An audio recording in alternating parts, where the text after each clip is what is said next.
पाकिस्तान से भेजी जाती हैं, बांग्लादेश से भेजी जाती हैं, भारत से भेजी जाती हैं। भारत में जो आंकड़े हैं मित्रों, आप हैरान रह जाएंगे। 2018, 19 और सिर्फ 22 का मैं आंकड़ा देता हूं, आप हैरान हो जाएंगे। 2017 नहीं, 2018 नहीं, बढ़ता ही जा रहा है आंकड़ा, लेकिन मैं आपको 2018 का आंकड़ा देता हूं। आंध्र प्रदेश से लड़कियां गायब हुई, missing in 2018, total boys and girls 1560। Bihar से खाली लड़कियां गायब हुई 321 आंध्र प्रदेश से, और लड़के गायब हुए 393। बिहार से 3749 लड़कियां, लड़के 1433। जिन राज्यों से अधिक गायब हो रहे हैं उसकी मैं बात बता रहा हूं। हरियाणा में 816 लड़कियां, झारखंड से 298, कर्नाटका से 580, मध्य प्रदेश सबसे पिछड़ा प्रदेश इस मामले में है, बल्कि सबसे अगला प्रदेश। मध्य प्रदेश से 4061 2018 में, महाराष्ट्र से 3013 2018 में। ये हैं जो हजार में जो आंकड़े जा रहे हैं वो मैं बता रहा हूं। उत्तर प्रदेश से 1168, वेस्ट बंगाल से 5883 लड़कियां गायब हुई हैं 2018 में, वेस्ट बंगाल से। अब दिल्ली से 5271। अब आइए 2019 का आंकड़ा दे दूं अब आपको। 2019 में देख लीजिए साहब, घट नहीं रहा है आंकड़ा। बिहार से 3904, मध्य प्रदेश से 4743।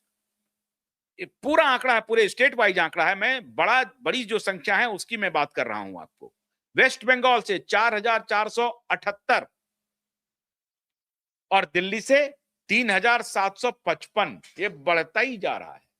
मध्य प्रदेश, बंगाल, बिहार, दिल्ली, महाराष्ट्र, उत्तर प्रदेश, ये सारे, तमिलनाडु, कर्नाटका, तेलंगाना, उड़ीसा, ये सारे स्टेट हैं जहां से बड़ी संख्या में 18 वर्ष से कम उम्र की बच्चियां गायब हो रही हैं।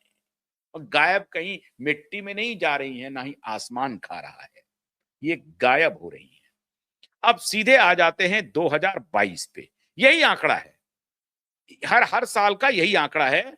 अब मैं आपको सीधे 2022 का एक बार आंकड़ा, क्योंकि 2022 तक का ही आंकड़ा अवेलेबल है, 2022 तक का ही आंकड़ा अवेलेबल है, इसलिए मैं आपको 2022 का ही एक बार आंकड़ा दिखा देता हूं, तब आपको समझ में आएगी। बिहार से 5366 लड़कियां, छत्तीसगढ़ से 1377 लड़कियां, झारखंड से 178 लड़कियां, मध्य प्रदेश से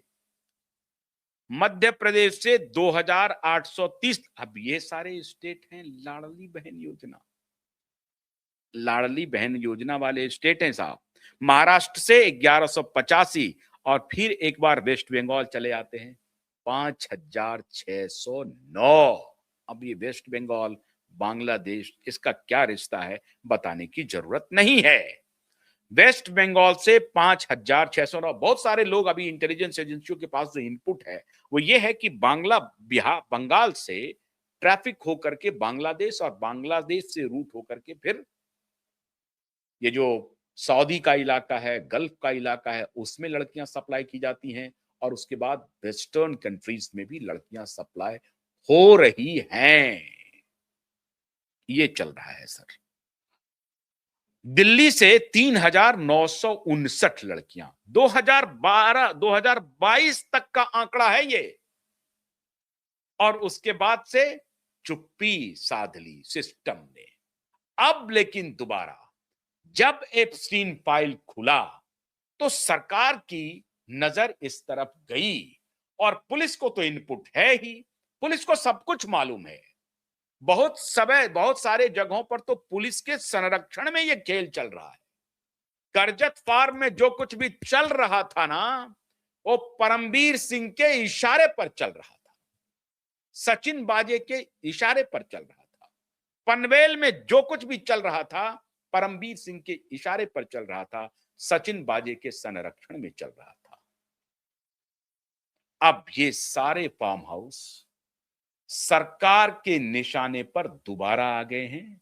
ये पुख्ता जानकारी आ चुकी है।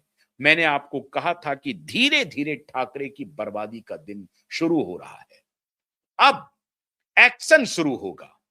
डिटेल खंगाले जा रहे हैं कि 7 जून को, 6 जून को, 5 जून 2020 को, 8 जून से पहले, 1 जून से 8 जून तक करजत फार्म की क्या एक्टिविटी थी 2020 में, और उसके बाद 17 जून तक, जब तक कि स्टीव पिंटो का ये पोस्ट नहीं आता है, ये स्टैंड अलोन नहीं है।